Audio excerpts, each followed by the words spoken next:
하민희 선생님 말씀을 듣고 이렇게 바라보면서 제가 참 행복을 주제로 그 연사들을 고를 때 어떤 말씀을 하시는가의 내용도 물론 고려했겠지만 가만히 생각해보니까 이렇게 딱 봤을 때 참 행복해 하시는 분을 연사로 다 모셨던 것 같아요. 하민희 선생님 오늘 보고선 제가 비로소 느꼈지만 지난번에 곽은하 선생님 또 엄정식 선생님, 이주영 선생님 이런 분들도 다 본인이 굉장히 행복해 하시는 분이셨었던 것 같은데 오늘도 여러분도 느끼셨겠지만 이렇게 말씀하시면서 미소 지으시면서 굉장히 행복에 대해서 행복해 하시면서 말씀을 하시는 얼굴에 다 행복하면 다 묻어나는 게 아닌가. 그 행복의 조건이 아까 말씀하셨던 그 네 가지 그런 조건들이겠죠. 뭐 성숙감, 자기 그 성취감 뭐 이런 것들이 다 포함된 것이겠죠. 예, 선생님께서 그 근대 사회에 들어서서 그 고전 사회학자들이 행복에 대해서 어떻게 이야기했는가를 또 그들이 가지고 있는 인간관하고 연관시켜서 이렇게 굉장히 일목요연하게 참 설명을 잘 해주신 것 같아요. 제가 이렇게 어떻게 정리를 길게 할 필요는 없지만 이렇게 보다가 선생님의 제목에 벌써 간단한 그 규정을 다 해놓으셨구나 이 생각이 들었습니다.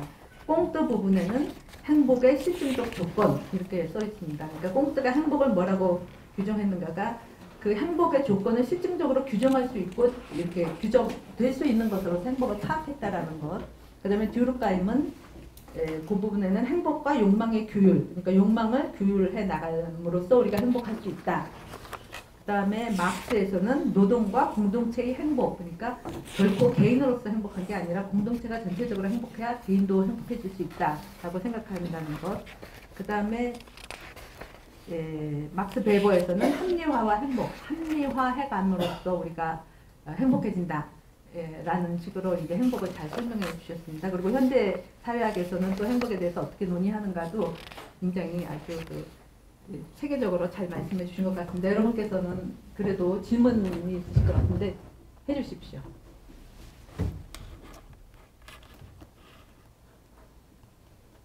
예, 질문해 주시죠.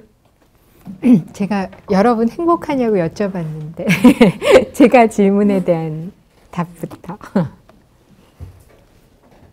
그렇다고 행복하다고 생각하시는 분 손 들어 보십시오. 이렇게.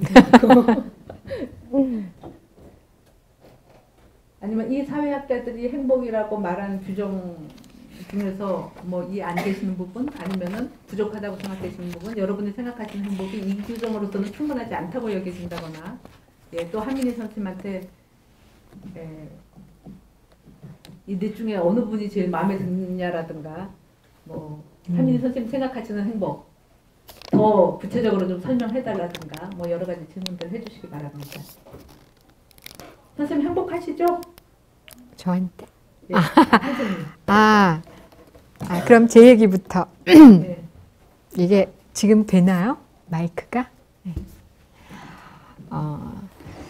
실은 제가 얼마 전부터 나무를 키우기 시작했는데요.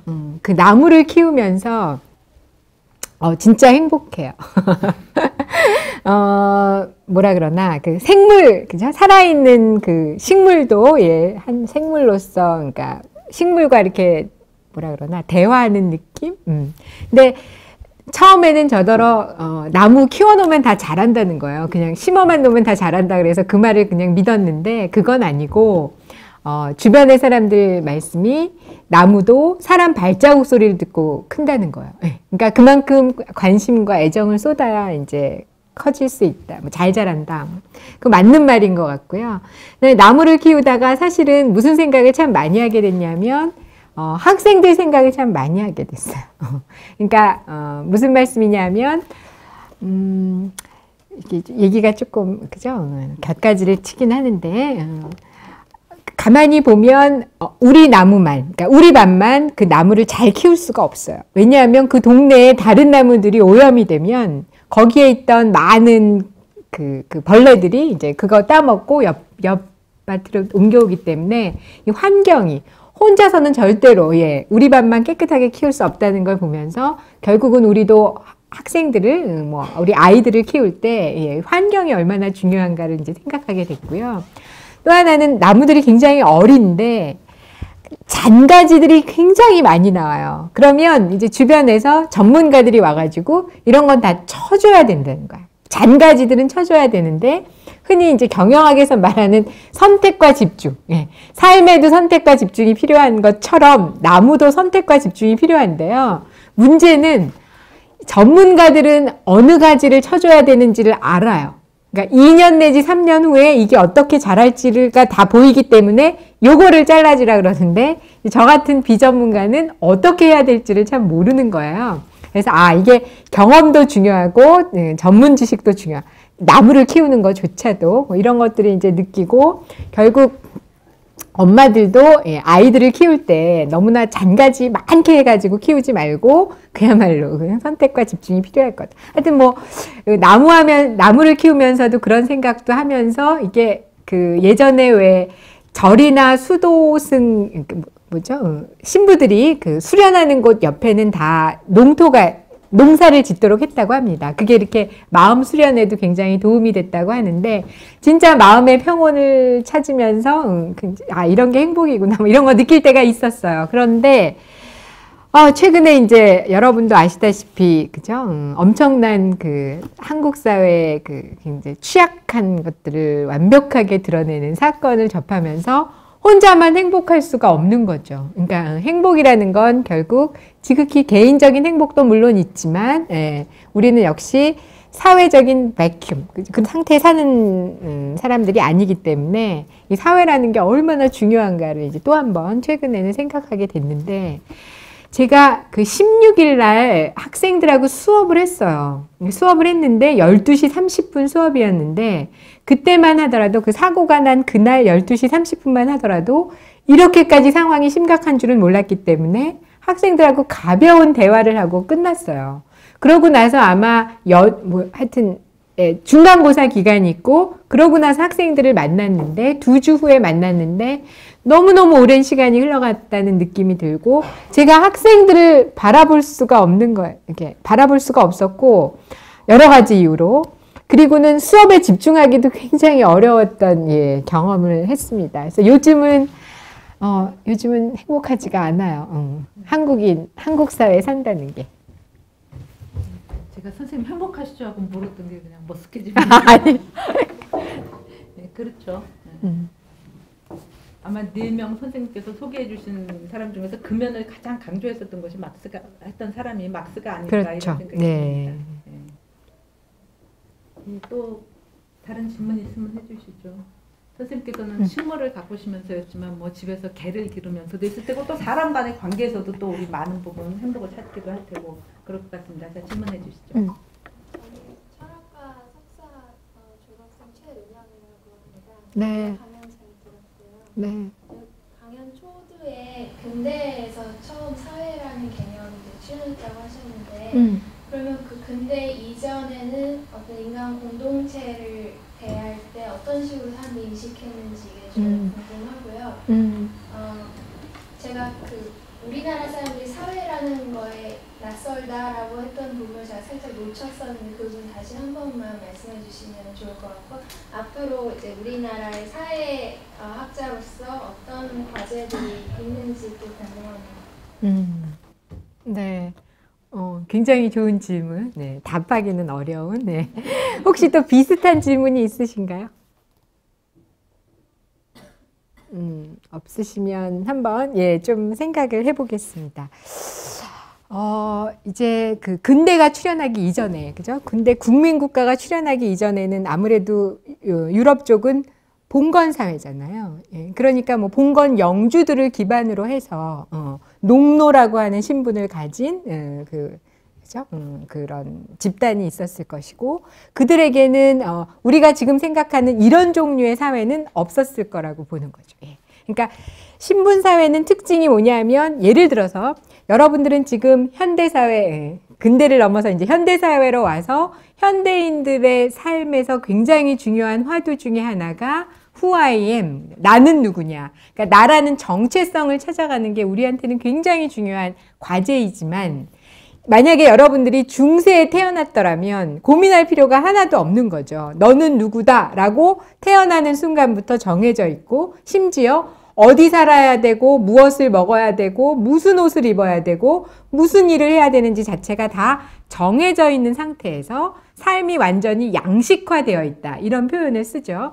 그러다가 근대로 이제 넘어오면 그 모든 것들이 개인의 선택 영역으로 들어오고 그러다 보니까 내가 누군지부터 시작해서 굉장히 많은 것들을 좋게 보면 선택을 하고 좀 부정적으로 보면 갈등을 하면서 삶이 영위가 되는데 이제 봉건 시대 때의 어떤 그죠 대상 그런 거는 이제 이해가 되셨는데 사실은 근대 국가가 출현하고 나서도 과연 그 당시의 구성원들이 그 국가를 뭐라고 생각했을까에 대해서는 지금도 논란이 많이 있습니다. 예. 그래서 뭐 흔히들 상상의 공동체, 상상의 공동체라는 얘기도 하고, 아니면 국가가 끊임없이 자신의 그 존재를 정당화하고 국민들한테 각인시키기 위해서 많은 것들을 합니다. 근데 그 중에 하나가 인구를 관리해요. 그 이전에는 그런 것들에 대한 관리가 제대로 이루어지지 않았는데 국가라는 게 딱 만들어진 다음부터 하는 첫 번째 작업이 도대체 국경 내에 있는 인구가 도대체 몇 명이고 생로병사를 국가가 관장하기 시작하면서 이제 구성원들은 국가라는 실체를 좀 더 인식을 하게 된 것 같고요. 이제 그러다가 점차 서구에서는 저도 그 부분을 제가 전문적으로 연구하진 않았지만 이름하여 citizen이라는 게 이제 시민이라는 게 만들어지게 되는데 이제 출현하게 되는데 이제 citizen이라고 하는 건 어떻게 해서 만들어지게 되느냐 하면 특히 남성들의 경우는 이제 투표를 할 수 있는 권리를 부여해 주는 거죠. 그러니까 우리의 대표를 뽑을 수 있는 권리를 부여해 주는데 이 남자들은 노동을 해서 세금을 내기 때문에 citizen이고 그 다음에 전쟁이 일어났을 때 나가서 싸울 수 있는 병사이기 때문에 citizen을 인정을 해주는 거고 이제 여자들은 전쟁터에 나가지도 않고 여자들이 세금을 내는 거는 아닌데 여자들도 나중에 citizen으로 인정을 해주죠. 그러니까 처음에는 투표권 주지 않다가 나중에 이제 투표권을 주게 되고 여성들은 그 투표권을 얻기 위해서 참정권을 얻기 위해서 굉장한 투쟁을 하게 되는데 결국은 여성에게 준 건 남성에게 준 것처럼 어떤 남성 개인에게 준 게 아니라 여성은 잘 들여다보니까 출산이라고 하는 굉장히 중요한 기능을 하고 있어서 엄마에게 준 거죠. 엄마라는 역할을 하기 때문에 시민권이라는 걸 주면서 그런 시민들이 모여서 자신들의 권리를 더 확대해가는 영역이 이제 만들어지는 게 서구의 역사라면 이제 거꾸로 우리나라로 한번 돌아와 보시면은 우리는 조선 왕조가 끝나고 나서 식민지를 경험하죠. 근데 이제 식민지를 경험하면서 그때 약간 일본을 통해서 들어오는 서구의 근대화 개념 같은 게 이제 이렇게 막 믹스가 돼서 어쨌든 우리나라에 들어오는데 그러고 나서 식민지로부터는 해방이 되고 나서 그 다음에는 미 군정이 들어오잖아요. 근데 미 군정이라는 게 들어오면서 우리한테는 굉장히 생소한 것들을 그냥 주잖아요. 그 중에 대표적인 게 참정권. 그러니까 대한민국의 역사에서는 우리 한 사람 한 사람이 국민 혹은 시민으로서의 권리를 실현하는 방법으로서의 투표. 이 권리를 얻어내기 위해서 투쟁해 본 적이 없어요. 우리는 그냥 주어졌어요. 그 권리가. 그런데 재밌는 건 우리나라에 미군정이 들어와서 처음으로 투표를 해야 되는데 우리도 대통령을 뽑게 됐는데 문맹률이 그때 굉장히 높았습니다. 그리고 왜 대통령을 우리 손으로 뽑아야 되는지에 대한 인식도 국민적으로 별로 없었으니까 그때 이제 처음 시작된 게 투표하러 오세요. 그러면 우리가 고무신 준다고 혹은 뭐 막걸리 준다고 사실은 우리의 정치 문화는 잘 들여다보면 그런 식의 역사가 있었기 때문에 이 지금과 같은 모습으로 나타나게 된 건데 사실은 그런 왜 이게 중요한지에 대해서 역사적인 경험이 없는 상태에서 사실은 한국인들이 도대체 사회라고 하는 거를 어떻게 생각하고 있는지를 여기저기서 한번 찾아보면 우리는 대체로 서구식 사회 개념은 매우 취약한 것 같고요. 그때 그 심리학자의 말에 저는 100% 동의를 하는데 우리는 이제 개인도 아직은 매우 취약하고 가족이라는 거는 개인의 정체성이 굉장히 중요하고 가족과 가족이 연계된 친족이나 문중이나 이런 것들이 지금도 사실은 여전히 영향력을 좀 발휘하고 그것의 확대가 국가라고 생각한다는 거예요. 예, 그러니까 사회는 대충 되게 취약하고 그러다 보니까 예를 들어서 이번에 이런 엄청난 사건이 나왔을 때도 예, 서구식 사회는 작동하지 않은 거잖아요. 아무것도 작동하지 않았는데 결국은 모든 책임을 국민들 다수가 대통령한테 묻고 있죠. 지금 우리가 우리 손으로 뽑은 민주주의 시대의 대통령임에도 불구하고 많은 한국인들의 의식 속에 대통령은 어쩌면 왕과 비슷한, 예, 굉장히 많은 그 권한을 책임을 져야 되는 그런 존재로, 예, 그렇게 인식을 한다는 거죠. 예. 예를 들어서 우리 가뭄이 막 들고 이러면 사실은 가뭄이 들었을 때 농사가 굉장히 어렵다 그러면 그런 것들을 해결할 수 있는 사회 부문이 발달이 되어 있으면 문제가 해결이 되는데 우리는 막 일기가 불순하다 그러면 뭔가 최고 결정권자의 덕이 모자란다거나 이런 식의 생각을 하게 되는 독특한 사회관이 아직도 살아있는 것 같아요. 설명이 되셨는지 모르겠어요. 네. 또 다른 질문 있으면 해주시죠. 저는 저 뒤에 있습니다. 예, 아저씨.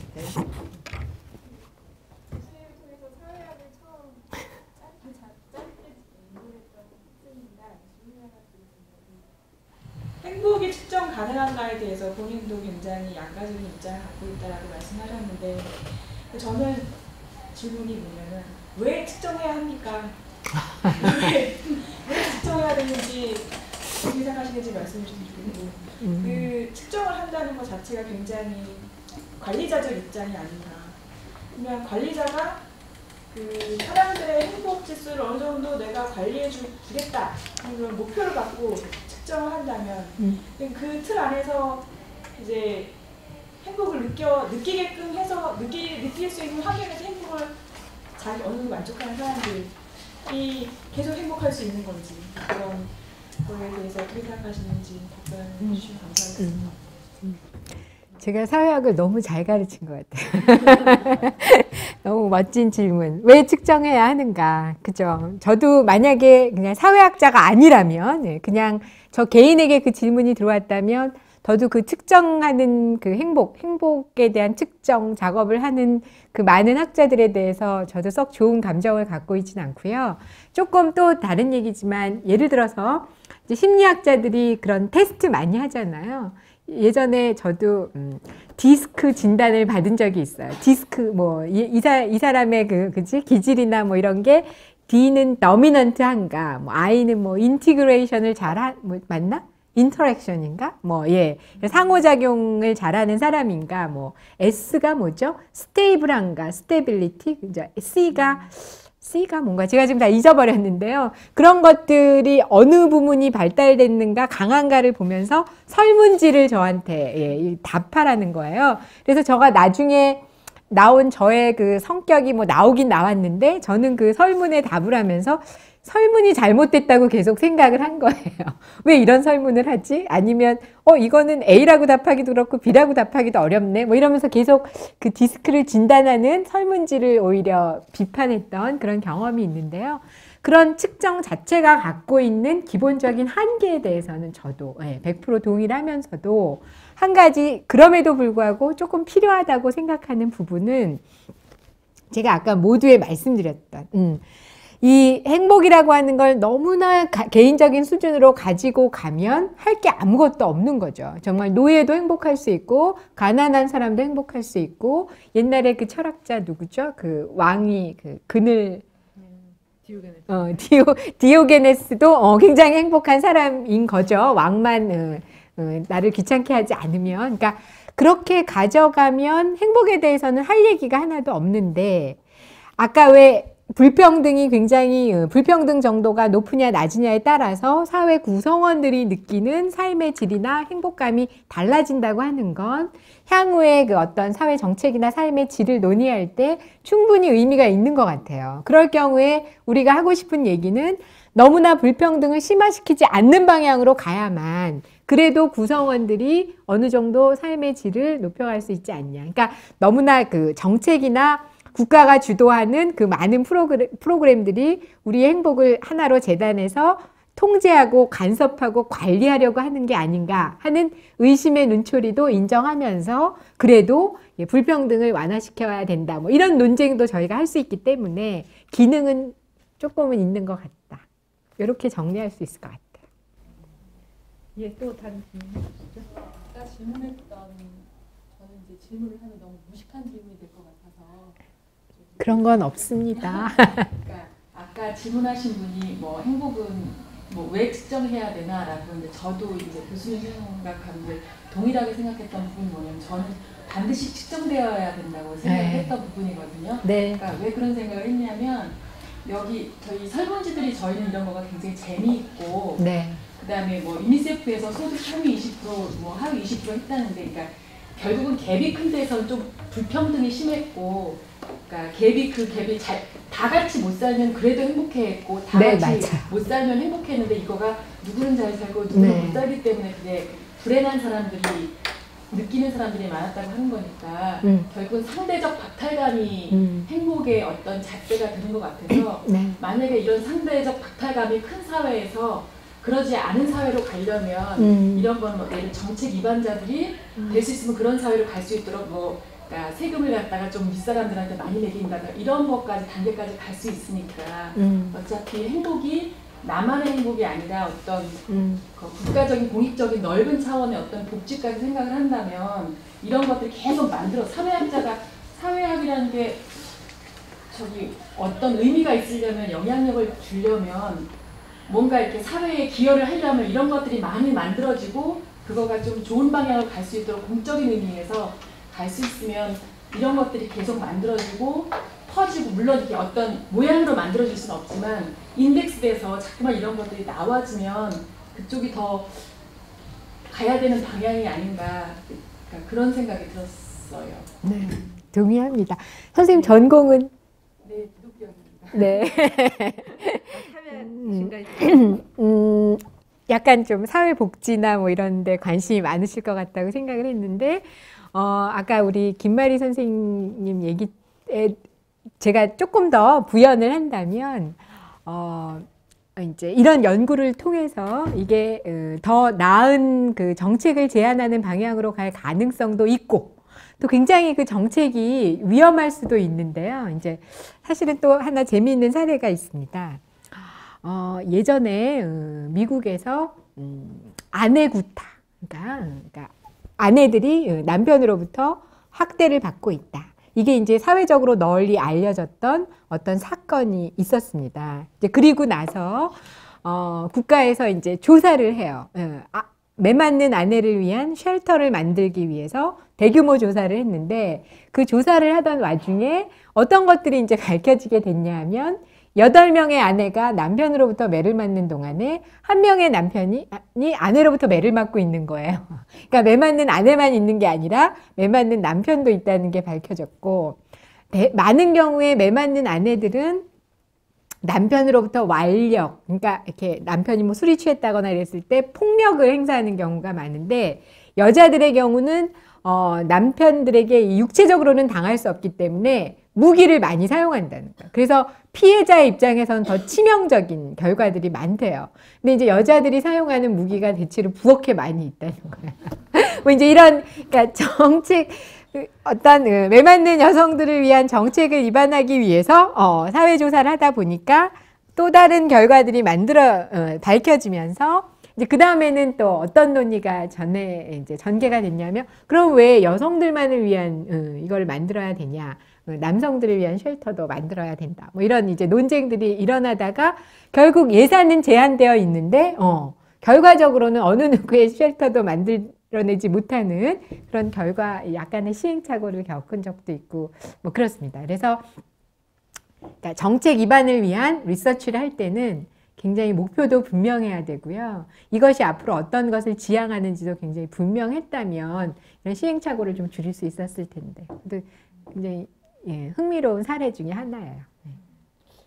또 행복을 측정하는 게 왜 필요하냐 이런 질문에는 아마도 근대 이후로 모든 게 다 양으로 측정하기 때문에 그런 양화하는 사고에 대한 비판 뭐 이런 게 들어있을 수는 있겠지만 사회적 관점에서 뭔가를 그 자료들을 통해서 또 사회 개선할 방안이 있으면 그런 것도 필요하다. 뭐. 수단으로서의 측정. 예, 이게 목적이 되면은 아니지만 기능은 좀 있는 것 같아요.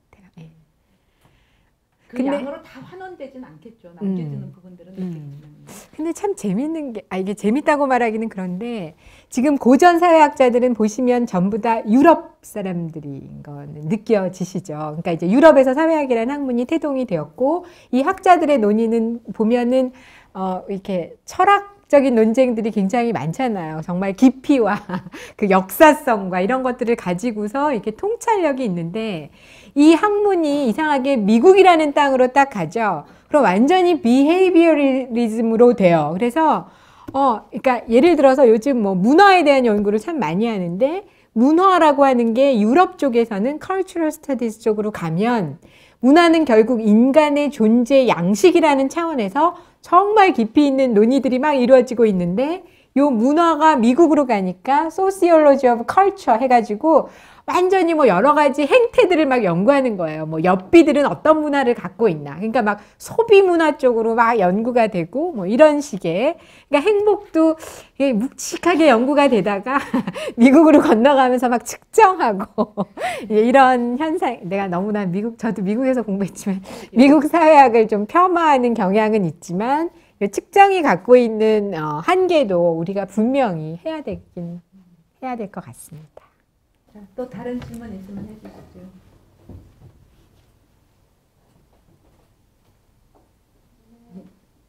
교수님께서는 사회학을 공부하시니까 그 개인이 사회에서 그 진공 상태에 있지 않고 계속 몸담고 있는데 그렇다면은 그 행복이라는 문제도 나와 사회의 관계에서 비롯될 수 있을 것 같아요. 그런데 내가 사회에 대한 어떤 인식을 갖는 것, 내가 사회에 어떤 참여를 하는 것 이런 것이 어떻게 개인의 행복에 영향을 줄 수 있는지 좀 궁금한 마음이 들고요.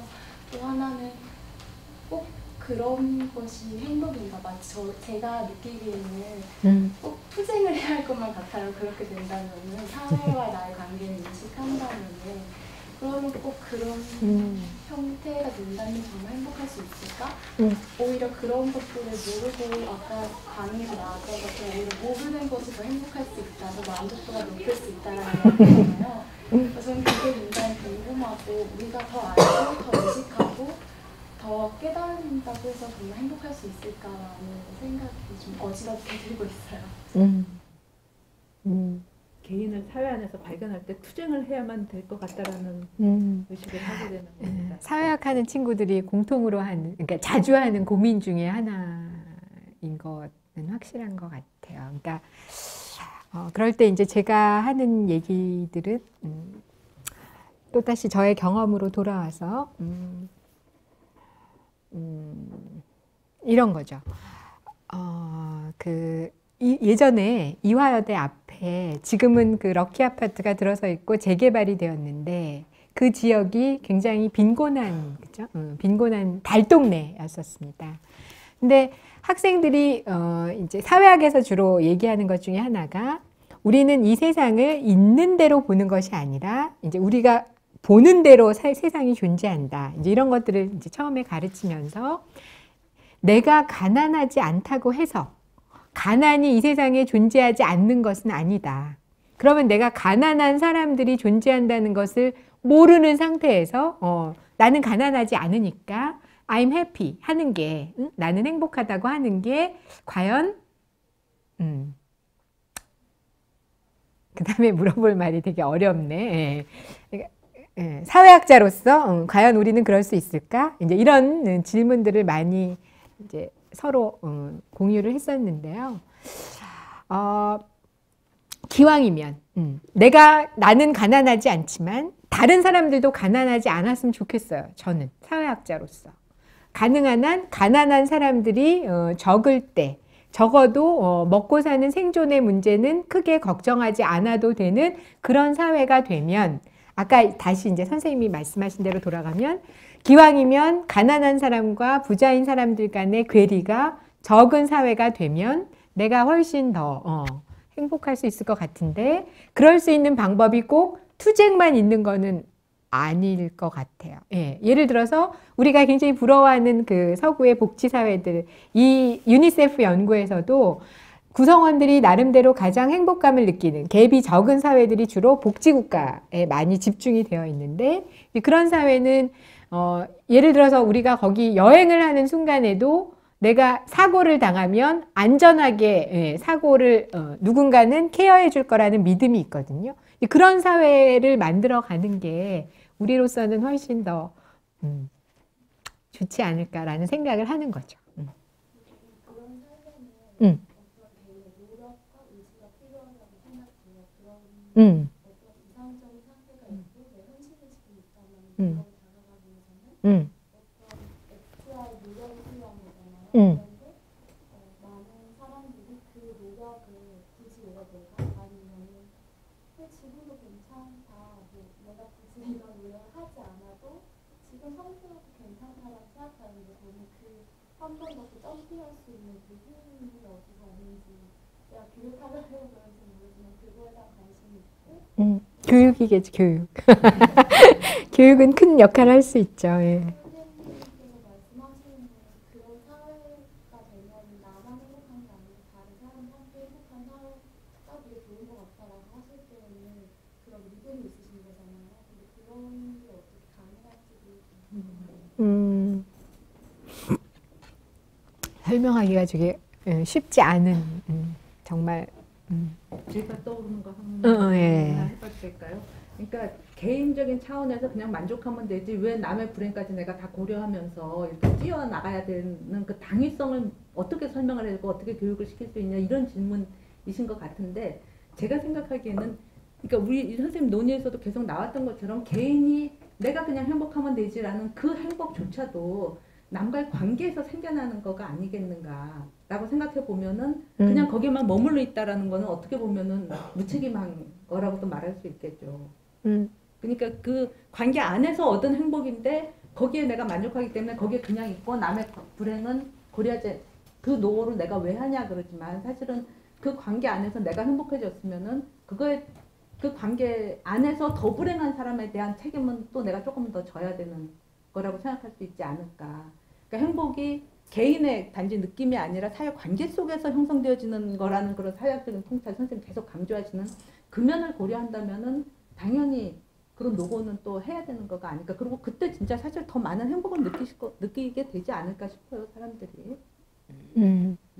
저보다 더 멋진 남을 답을 행복하게 내가 해줌으로써 내가 행복해지잖아요. 근데 만약에 이제 제가 가끔 이제 서울역에 가서 기차를 타는데 서울역에 지금은 많이 없어졌지만 노숙자들이 많이 있었어요. 예. 근데 제가 그 노숙자들을 보면서 제가 혹시 KTX 특시를 탄다고 해도 나는 행복하지는 않은 거예요. 그런 현상을 보면.